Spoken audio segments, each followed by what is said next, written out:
Wrestling has more than one royal family.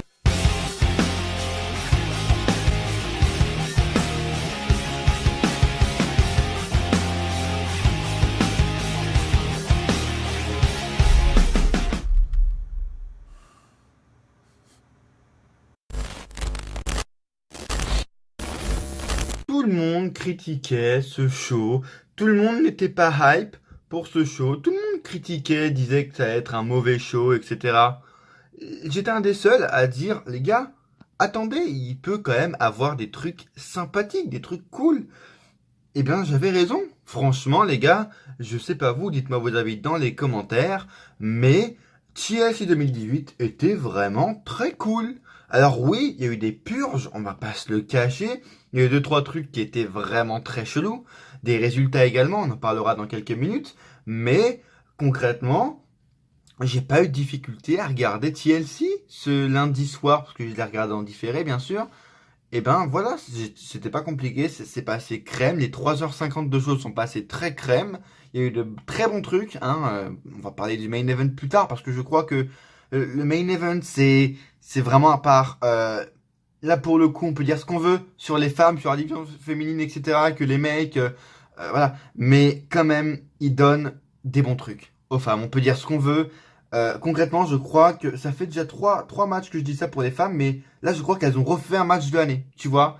Après le Charlotte Becky Lynch, après le Ronda Rousey, Charlotte Flair à Survivor Series, et ben, je crois que là, les femmes ont refait un match de l'année.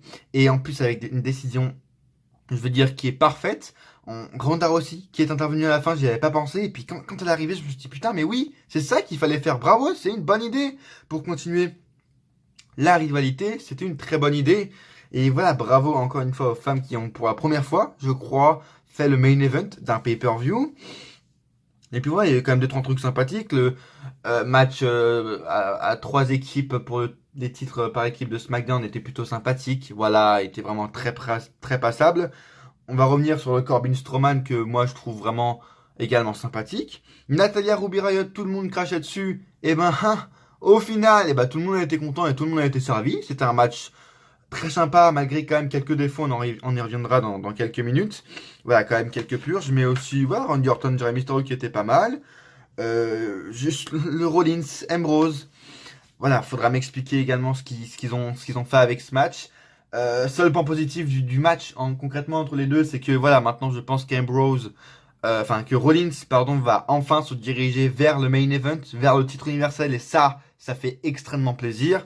Mais voilà, je sais pas vous, dites-moi tout dans les commentaires, mais ce show était plutôt pas mal. Laissez un like si vous avez vraiment aimé ce show, laissez un like si vous aimez ce que vous voyez.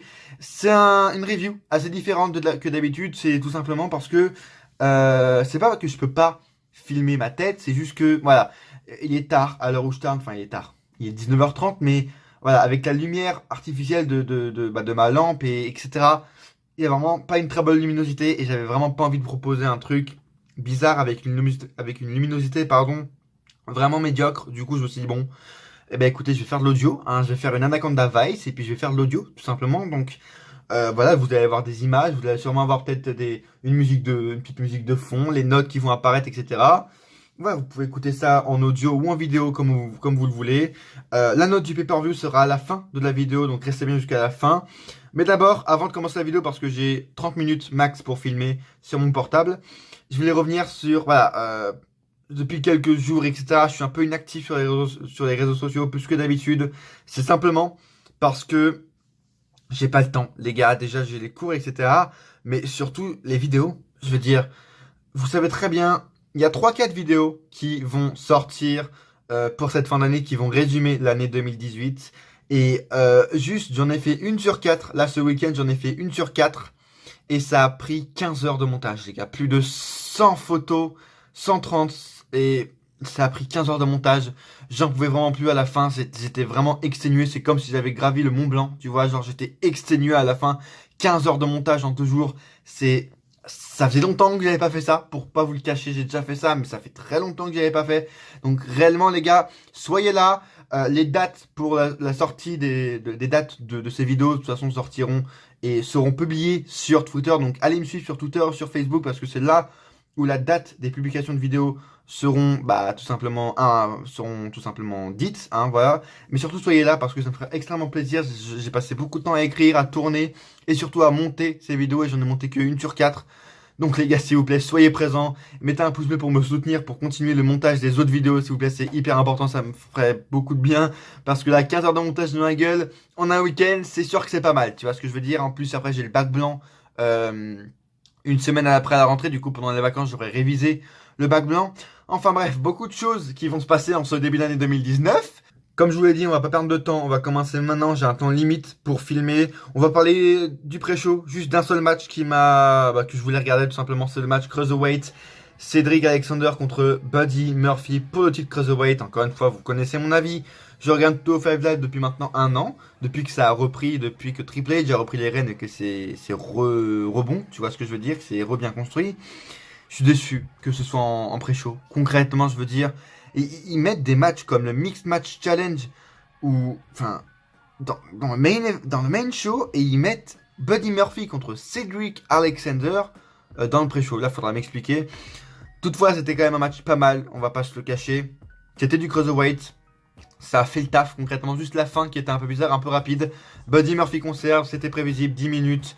Voilà, il n'y a rien à dire de plus, c'était un match concrètement très bon. J'ai mis 8,25 sur 10 parce que vous savez que quand il y a des matchs pour les titres en pré-show, même si c'est en pré-show, et ben je les note. Et donc ça fait, j'ai mis 8,25 sur 10 pardon, à ce match. Passons au main show. Premier match, c'était la finale du Mixed Match Challenge, comme on en a parlé. C'était G-Normal et Alicia Fox contre R-Truth et Carmella.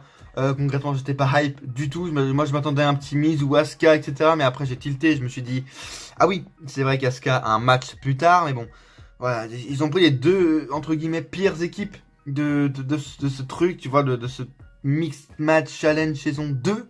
Hein. Le match a duré 5 minutes, c'était vraiment rempli de botch avec Alicia Fox et Carmella, même si je commence à de plus en plus apprécier Carmella en tant que face. Elle fait quand même beaucoup de botch, il faut le souligner.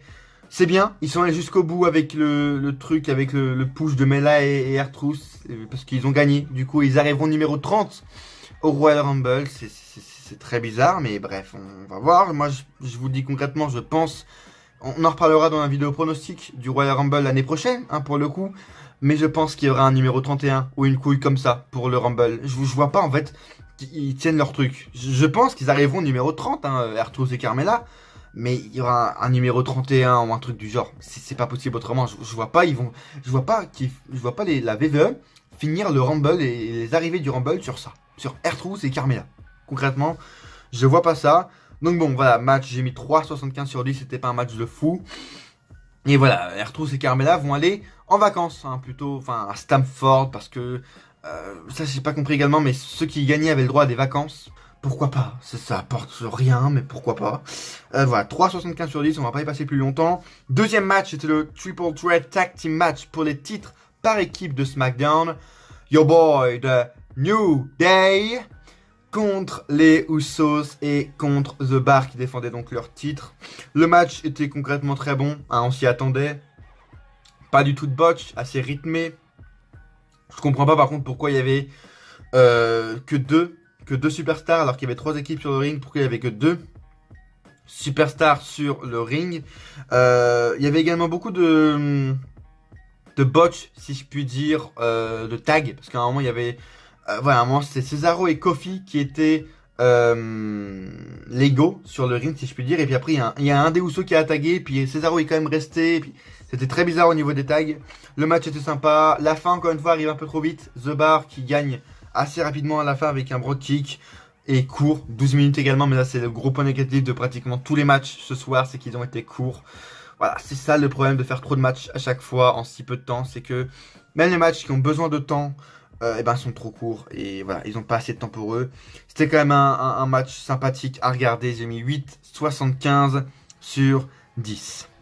Le TLC match entre Baron Corbin et Braun Strowman, voilà, c'est ça le catch, j'ai envie de dire. Les gens sont beaucoup pleins sur ce match, mais c'est ça le catch, tu vois. Alors oui, il y a beaucoup de choses à dire. Déjà, l'arrivée de Braun Strowman était beaucoup trop prévisible. Moi, je vous l'avais dit dans ma vidéo de pronostic, je voyais un Bray Wyatt. Malheureusement, il n'est pas revenu. Et voilà, Braun Strowman, c'était beaucoup trop prévisible. qu'il arrive, qu'il revienne. Mais voilà, c'était un TLC. Du coup, Braun Strowman, pour une fois, a été intelligent et il a ramené tous les mecs qui n'aimaient pas Corbin pour le frapper. Parce que c'était un no DQ et que Strowman ne pouvait pas catcher vu qu'il était encore blessé. Voilà, c'était pas con. T'avais du Chad Gable, du Bobby Roode, etc. Du Finn Balor même, qui étaient là et voilà, qui ont frappé machin et tout, Baron Corbin. Et il y a eu un Kurt Angle à un moment donné également, et vous avez enfin ce que vous vouliez. Baron Corbin n'est plus de GM. Voilà, c'était pas si compliqué, tu vois ce que je veux dire. Mais beaucoup de gens critiquent ce match, et ben, moi j'ai trouvé assez divertissant. Alors certes, il y a eu quelques erreurs de booking, comme par exemple un match qui se finit par tomber alors que c'est un TLC. Tu vois, j'ai remarqué après coup, c'est vrai que c'est un peu con. Mais voilà, tu vois, c'est ça le catch, les gars, c'est divertissant. Il y a pas trop d'importance. Enfin, si, il y a quand même beaucoup d'importance, en vrai, quand on y réfléchit sur ce match. Parce que Corbin perd son poste de GM, etc. Mais voilà, je veux dire, c'était quand même sympathique. J'ai mis 8 sur 10 quand même pour ce match. Voilà, c'est quand même pas mal, j'ai bien kiffé. Maintenant, c'est quelle suite pour Corbin? Je me dis, qu'est-ce qui va lui arriver? Est-ce qu'ils vont vraiment complètement le déboucher? Est-ce qu'ils vont arrêter son push? Ou est-ce qu'il va encore avoir quelques trucs, genre voilà, être un peu encore pushé, avoir des rivalités assez sympathiques, avoir un match à Mania? Je sais pas ce qui va arriver pour Corbin pour la suite, mais hâte de voir ça. Et voilà, Braun Strowman va affronter Brock Lesnar au Royal Rumble. Youpi! Un match que tout le monde critiquait, et puis en fin de compte, il s'est bien démerdé. C'est le Natalya contre Ruby Riott en Tel Boss match. Là aussi, j'étais un des seuls à dire, attendez les gars, ça peut être sympa.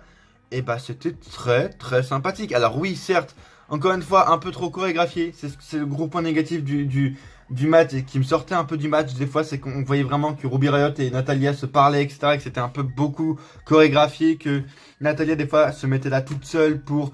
Enfin, elle se mettait à un endroit toute seule pour qu'ensuite Ruby Riott mette la table là et qu'il y ait un spot. C'était un peu mal joué quelques fois. Mais voilà, un match sympathique. Il y a eu beaucoup de violence. Enfin, beaucoup. Il y a eu plus de violence que d'habitude entre elles que normalement elles font. Tu vois, elles donnent. Donc c'était sympa, un peu court, 12 minutes, ça c'était prévisible. Le truc qui me dérange concrètement, c'est Natalya qui gagne. Ça j'ai pas compris. Enfin, je veux dire, Ruby Riott a besoin d'une victoire, concrètement. Natalya n'a rien à faire. Et quand j'ai vu à Raw, là, désolé pour le spoil, hein, attention, il y a un spoil qui va arriver sur Raw. J'ai vu que Natalya a gagné un gauntlet match à Raw pour devenir la challengeuse au titre de Ronda Rousey.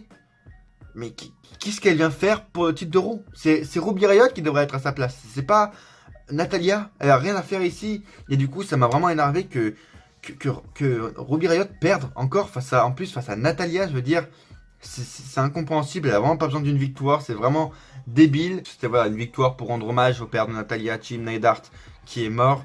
Mais voilà, Ruby Riott n'avait pas besoin Enfin, Ruby Riott, c'est ça, n'avait pas besoin de défaite. Mais surtout, elle a encore subi une défaite à Raw dans le gauntlet match. Je veux dire, arrêtez. Arrêtez de la faire perdre. La meuf a besoin de victoire. Je veux dire, c'est n'importe quoi. Mais voilà, c'est le seul point négatif du match que j'ai trouvé plutôt sympathique. Et j'ai mis un 7,75 mérité sur 10. Là, on va passer à un match où on va aller très très vite. Balor contre Drew McIntyre. Un match qui ne devait pas être sur la carte tout simplement. Et qu'est-ce qui se passe avec Drew McIntyre concrètement? Qu'est-ce qui se passe? Pourquoi il perd encore? Genre, non. Encore à Raw. Je veux bien, pourquoi pas. Même si ça me fait chier, tu vois, mais 2 défaites d'affilée? Mais vous êtes en train de dépoucher Drew McIntyre ou ça se passe comment? Parce que le mec n'a quand même jamais perdu, puis là il se prend 2 défaites d'affilée face en plus à un Finn Balor. Finn Balor, quoi.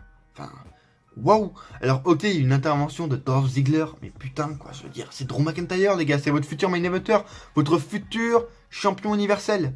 C'est complètement incompréhensible. Pourquoi Drew McIntyre perd? C'était un match vraiment plutôt basique. J'ai mis 6,5 sur 10. Mais vraiment, arrêtez de faire perdre Drew McIntyre. Et j'ai vu que la semaine prochaine, pour le Noël, enfin, pour le Raw spécial Noël, pardon, qui sera diffusé d'ailleurs le vendredi. Hein, ils vont pas l'enregistrer, ils vont le diffuser en direct. Mais le vendredi, cette fois, Raw sera vendredi. Et ben, on aura un triple menace entre McIntyre, Ziggler. Parce que Ziggler a un peu, voilà, frappé tout simplement Balor dans les coulisses après le match. Donc il y aura un triple menace entre ces trois-là, McIntyre, Ziggler et Balor. Plutôt pas mal, tu vois, c'est un truc qui est vraiment plutôt pas mal. Ils vont pas faire ce match au Rumble dont tout le monde se fout, ils vont le faire à Raw. Voilà, ils vont expédier la rivalité entre Balor et McIntyre. Merci, au revoir, bonne journée.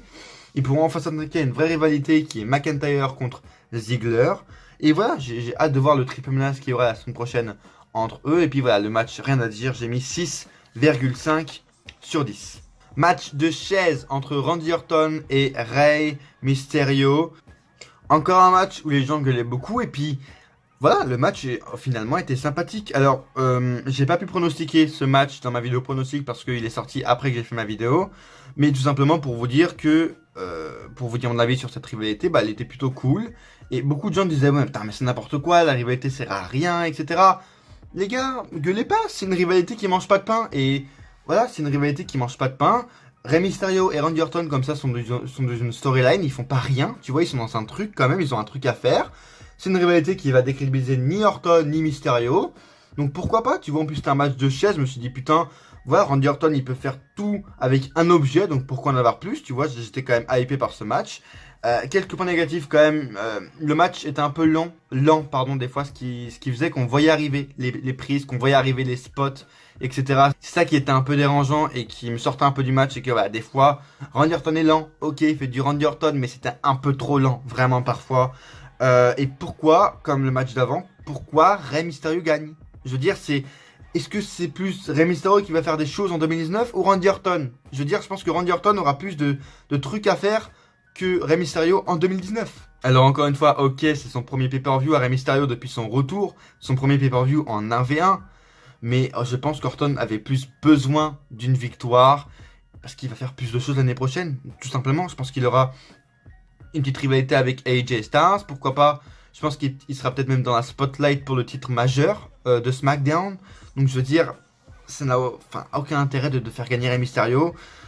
J'espère en tout cas pour Rey Mysterio la suite, c'est avoir une rivalité avec Andrade Cien Almas. C'est ce que j'attends vraiment beaucoup de lui. Mais voilà, un match, j'ai mis quand même 6,25 sur 10, même s'il y avait quand même quelques trucs qui me décevaient. Et voilà, le match était un peu lent, mais c'était un match qui mangeait pas de pain.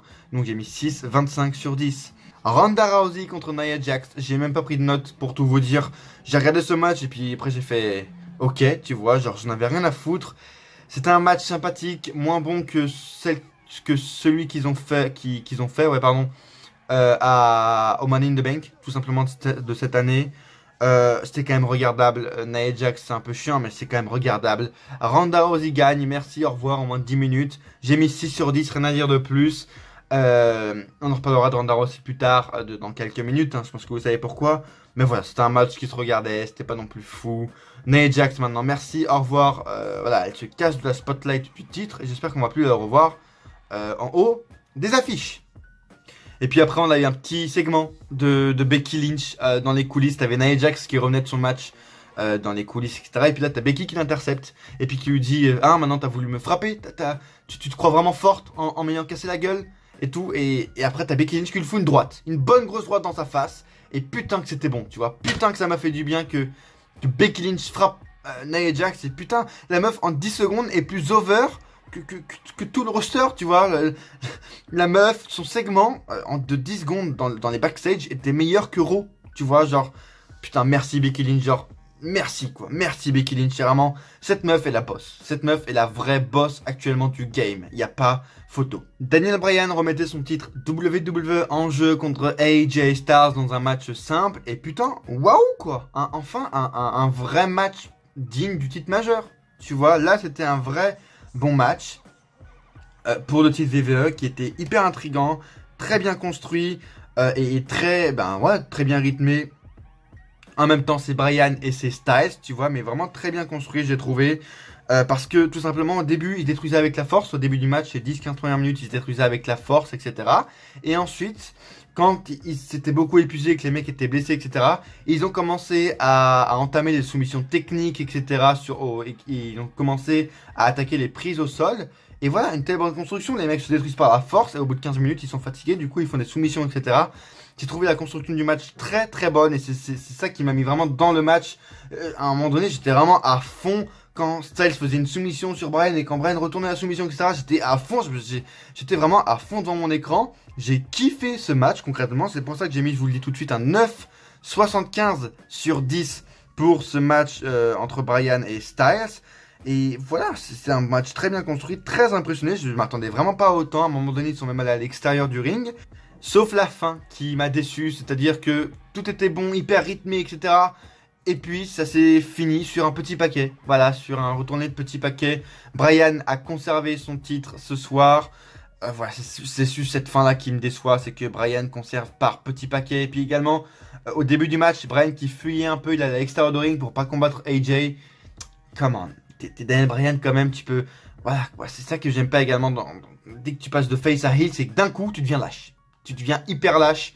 C'est débile, ça c'est débile. Par contre, en plus, les champions, donc voilà, c'est le seul truc que j'ai pas aimé. Mais voilà, c'est sinon un très bon match pour le titre majeur, un des meilleurs de l'année pour ce titre.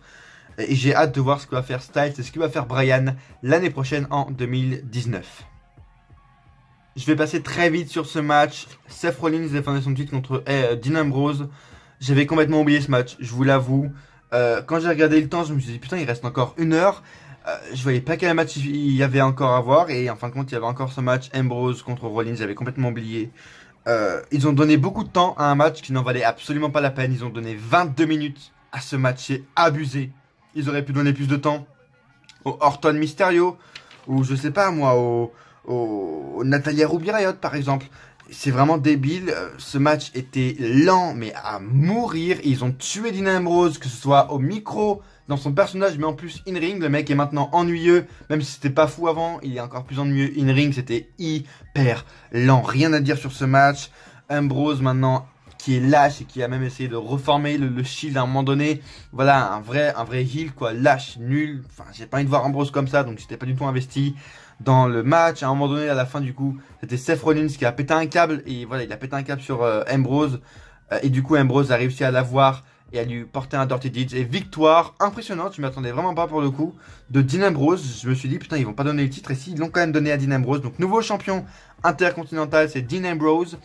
C'est un mal pour un bien. J'ai envie de vous dire, c'était un match dégueulasse pour un bien, entre guillemets, parce que je sais pas ce qu'ils vont faire de Ambrose en tant que champion intercontinental, mais j'ai hâte quand même de voir, je suis un peu intrigué. Ça fait longtemps que Dean Ambrose n'a pas eu de titre, et ça laisse, encore une fois, comme je vous l'ai dit au début de la vidéo, un champ libre, enfin à Seth Rollins qui pourra partir vers le main event et vers le titre universel. Et voilà, les rumeurs disent que Seth Rollins gagnerait le Rumble pour affronter Brock Lesnar à Mania. Je dis vraiment 1000 fois oui, mais même 15 000 fois oui, j'ai hâte de voir ça. Et voilà, Dean Ambrose, nouveau champion, j'ai mis 5,75 sur 10. Je crois que c'est un des pires matchs de la soirée. On va passer au meilleur match de la soirée concrètement. C'est Becky Lynch contre Charlotte Flair, contre Asuka en TLC, le premier TLC de l'histoire féminine. C'était un main event en plus, enfin que dire, j'ai même pas pris de notes en réalité. Waouh, concrètement c'est... Déjà, un premier truc que j'ai bien aimé, c'est que Becky Lynch est arrivé avec le titre. Moi au début je croyais que c'était je croyais qu'ils allaient faire cette erreur là, c'est-à-dire qu'ils avaient déjà suspendu le titre avant que Becky Lynch arrive, et non, en fin de compte ils laissent l'entrée, faire Becky Lynch son entrée avec le titre, ça c'est très bien. Et puis voilà, le match était un peu loin à commencer, voilà, mais même pas trop. C'était extrêmement bon, voilà, très rythmé. Il y a eu des cassages de table. D'un moment donné, t'as Becky Lynch qui a sauté du haut d'une échelle sur Charlotte Flair à travers une table. Charlotte Flair après a fait la même du haut de la 3ème corde sur Becky Lynch à travers une table. Ça s'est enculé sa mère concrètement. C'est vraiment très très bon. Les trois étaient à fond. Quelques temps morts parfois, mais vraiment c'est juste pour faire chier quoi. Mais vraiment le match était extrêmement bon. Et comme je vous l'ai dit, ça pourrait être un des matchs de l'année. J'ai aucun point négatif à dire. Les trois étaient concrètement dans. Les trois ont eu leur moment de spot, hein, leur moment de gloire, comme j'aime dire à chaque fois qu'il y a un triple menace. Et puis à la fin, vraiment je m'y attendais pas. Concrètement, je m'y attendais pas. Ronda Rousey arrive parce que t'as un spot à la fin du match du coup où t'as Asuka, Charlotte Flair et Becky Lynch sur 2 échelles, parce que t'as Becky Lynch qui a ramené une échelle. Asuka tombe et là t'as un spot entre Charlotte Flair et Becky Lynch sur une seule échelle. Et là, t'entends la musique de Ronda Rousey retentir. Et moi, j'étais absolument pas prêt. Enfin, je ne m'y attendais vraiment pas. J'y avais absolument pas pensé. Et quand elle est arrivée, je me suis fait putain, mais oui, c'est ça qu'il faut faire. C'est une bonne idée, tu vois, pour reprendre et pour raviver la rivalité entre Becky Lynch, Ronda Rousey et entre Charlotte Flair, Ronda Rousey. C'est exactement ça qu'il fallait faire. Je m'y attendais tellement pas. Et après, Ronda Rousey, donc, a poussé l'échelle où Charlotte Flair et Becky Lynch étaient. Asuka en a profité pour monter à l'échelle et pour gagner le titre. Et Asuka, la nouvelle championne. Voilà, Asuka est votre nouvelle championne de SmackDown. Je m'y attendais vraiment pas. Je savais concrètement, si vous avez regardé ma vidéo pronostic, je savais que Becky Lynch allait perdre. Je le sentais concrètement. Mais Asuka, voilà, franchement, Asuka, tu me l'aurais dit, j'y aurais pas cru jusqu'à qu'elle le fasse concrètement. Hâte de voir ce qu'elle va faire, une Asuka championne. Voilà, maintenant elle est un peu morte, c'est un peu trop tard, je vous le dis concrètement. Pour moi, Asuka est un peu morte maintenant, c'est un peu trop tard. Elle est plus l'attraction qu'elle était avant. Elle a plus autant de hype et d'aura autour d'elle qu'elle avait avant. Mais voilà, hâte de voir ça et comme ça laisse le champ libre à Becky Lynch et Charlotte Flair pour entrer en pleine rivalité avec Ronda Rousey pour se concentrer sur le Rumble match. Je suis un peu déçu, je vous l'avoue, ça va faire très bizarre de voir Becky Lynch entrer sans son titre. Concrètement, elle a tellement relevé, elle a tellement amené le titre de SmackDown à un point tellement haut. Enfin, il était aussi important que le titre de champion de la NXT. Quoi, à un moment donné, c'était hyper... Enfin, bravo à Becky Lynch vraiment pour son règne exceptionnel. Et encore une fois, bravo aux 3 femmes pour avoir sorti un match et un main event complètement exceptionnel et digne de ce nom. Voilà, je vais pas blablater plus de temps parce que j'ai plus beaucoup de temps pour tourner. Donc la note finale du match, c'est 11,5. J'ai peut-être un peu abusé, mais c'est vraiment ce qu'elles méritent. Et pour vraiment les remercier de ce qu'elles ont fait, elles m'ont vraiment tellement fait kiffer, mais tellement. J'ai mis 11,5 sur 10 à ce main event de fou. Et la note du pay-per-view s'élève à 7,5 sur 10, qui est vraiment très très potable et qui se place dans un des 5 meilleurs pay-per-view de l'année, je crois. C'est la fin de la vidéo les amis, n'hésitez pas à laisser un gros pouce bleu si vous l'avez aimé, vraiment ça me ferait hyper plaisir. Et pour me soutenir dans mes futurs montages qui arrivent, je vous le rappelle, 4 vidéos qui vont résumer l'année 2018 vont arriver sur cette fin d'année. Enfin j'espère si j'arrive à faire le montage, donc vraiment abonnez-vous si c'est pas déjà fait, c'est vraiment le moment pour vous abonner. Laissez un j'aime si c'est pas déjà fait et surtout laissez vos commentaires sur ce que vous avez pensé sur TLC, est-ce qu'il était bon, est-ce qu'il était mauvais. Pour vous, n'hésitez pas à me dire tout dans les commentaires les amis. Suivez-moi sur Twitter et sur Facebook, c'est très important pour avoir la date de sortie des prochaines vidéos et pour avoir mon avis sur Raw cette semaine. Est-ce que l'annonce de Vince McMahon a tout changé? Allez me suivre sur mon Twitter pour avoir mon avis. Et à coup sûr, on se retrouve dans une prochaine vidéo. Ou pas.